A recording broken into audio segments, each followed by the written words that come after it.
Hi, everybody. Welcome to our fourth session of Group Coaching Explore Tobacco Cessation. Hope everybody's enjoying their week so far. We're only at Tuesday, so hopefully it's off to a good start.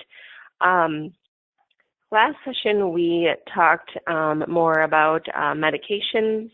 We went over all the different options of quitting as far as over-the-counter medications, prescription, and then some other quit methods. We talked a little bit more about motivation and how to kind of utilize motivation in different capacities to help with the quitting process. And then I sent over some savings and rewards exercises, which can be very motivating for some people. And then we talked, I sent over a pros and cons worksheet as well. So today we're going to talk a little bit about kind of prepping for the cravings that will happen when you go through the quit process. We'll talk a little bit about the difference between a slip-up and a relapse and how to prevent relapses. And then once again, I'll be sending some more information to you via email. So watch your email for more information from our session today.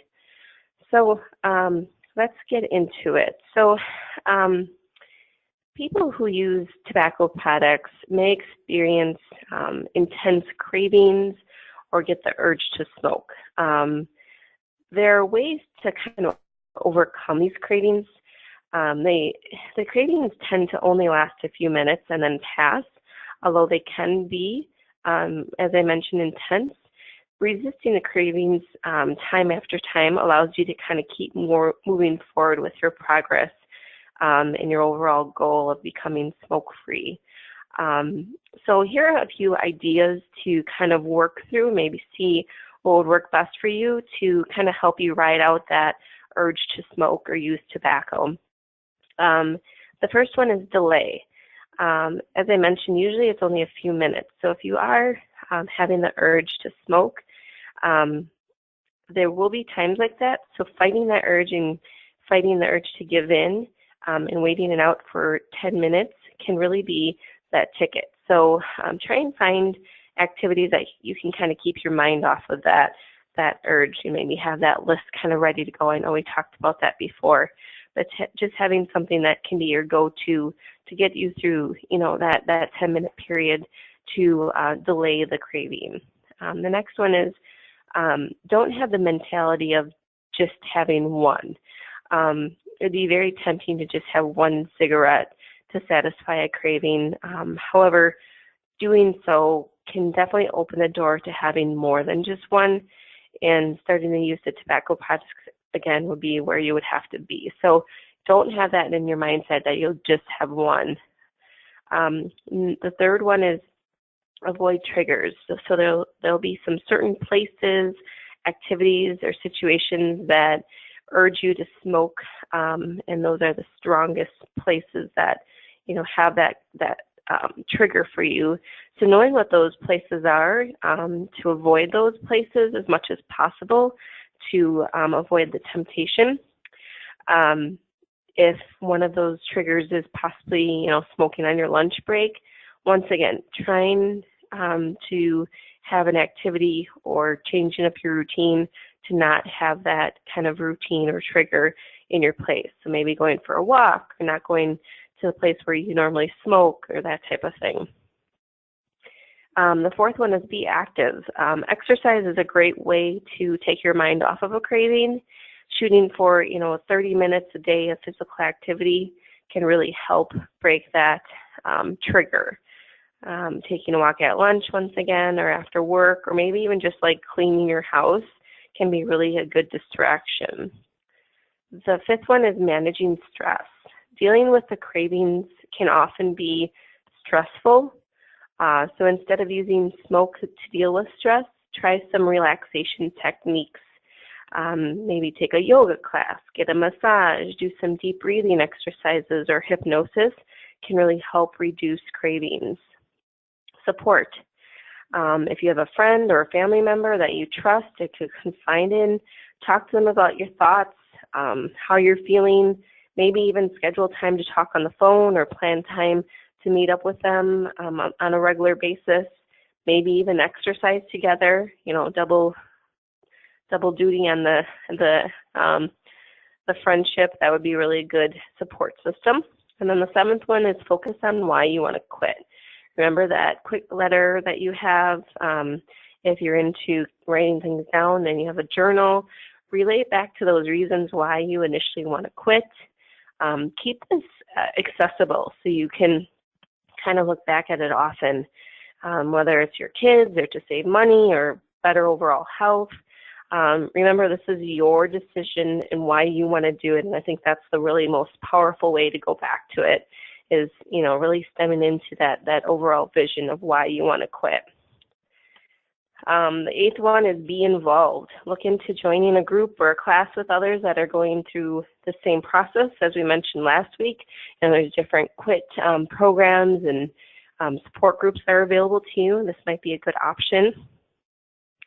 The 9th one is to look into the medications that we talked about last week. Once again, arm yourself with as much knowledge and look through as many resources as possible as you go through this process. I think that will really be the best opportunity to set yourself up for the best success possible. And then number 10 is chew on it. Try chewing on gum or a mint, maybe having even some healthy crunchy snacks available that you like, maybe some raisins, carrots, nuts, celery, something like that to keep yourself occupied. That wouldn't be necessarily an unhealthy snack, but something that you can kind of go to in those situations. So we'll talk a little bit more about slip-ups. A slip-up is smoking, maybe 1 or 2 times, but really in all reality, the end game is that you get back on track pretty quickly after that. A relapse is starting to smoke all over again. So that's kind of the difference. A slip-up quick happens over. A relapse is going back into a daily routine. A slip-up does not mean that you have to have started smoking again. It's important to kind of view a slip-up as just a mistake or something that happened and not have the mentality that you failed at quitting. So kind of keeping that mindset for yourself because it may happen somewhere down the line. You may feel guilty, you may get down on yourself, but keeping that positivity and just picking up right where you left off is the best way to get through a slip-up. If you do have a slip-up,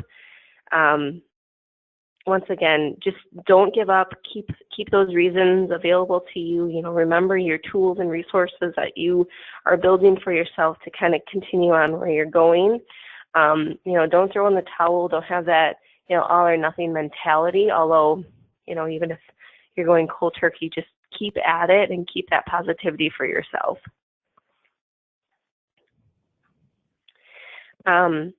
Relapses, some more insight on some opportunities to help you through relapses. The 4 Ds to help you get around that urge. Do something. Once again, take your mind off of that urge. Deep breathing is a really great opportunity for any health goal, kind of focusing on breathing and kind of those cleansing breaths and having those moments of clarity to kind of get your mindset of what you really want out of this and what's the most important thing.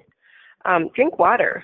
You obviously can't drink water whether you're smoking, so drinking tons of water throughout your day can help detox and cleanse your system.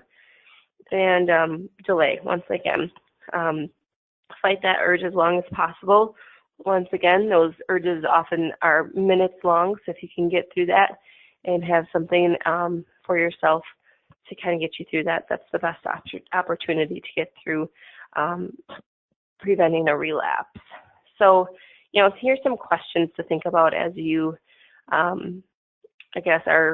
thinking about preventing relapses, because I think it's kind of, reality to have, once again, the best case scenario. If these things happen, how will you respond if somebody offers you a cigarette? What will you do if you have like a serious urge to smoke?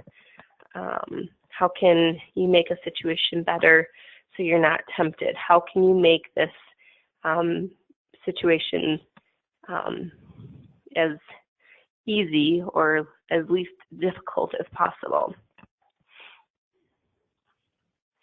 All right. So once again, as I mentioned, I'm going to be sending some more information. Before next time, if you could look through that information, once again, kind of gearing up, where are you in the quit process? Are you prepared? Have you looked through the information? Do you have your resources? Do you have your list of go-to, as I call them, kind of like tools or things that you can do for yourself when you do have those moments of maybe a little less strength, a little less weakness, and then your quit plan, kind of getting that in place. I think the more effort you put into this process, the more you're going to get out of it. You know, I think with any behavior change, if it's losing weight or if it's eating healthier, if it's exercising, if it's reducing stress or quitting smoking, you really have that plan for yourself. I mean, nothing's going to be easy. Nothing's going to be something that's just going to be handed to you. You're definitely going to have to put the work into this if you want what is the most important thing to get out of it, and that is becoming smoke-free and tobacco-free. So I think you're at a great place right now. We're into week 4, making sure you're doing that legwork.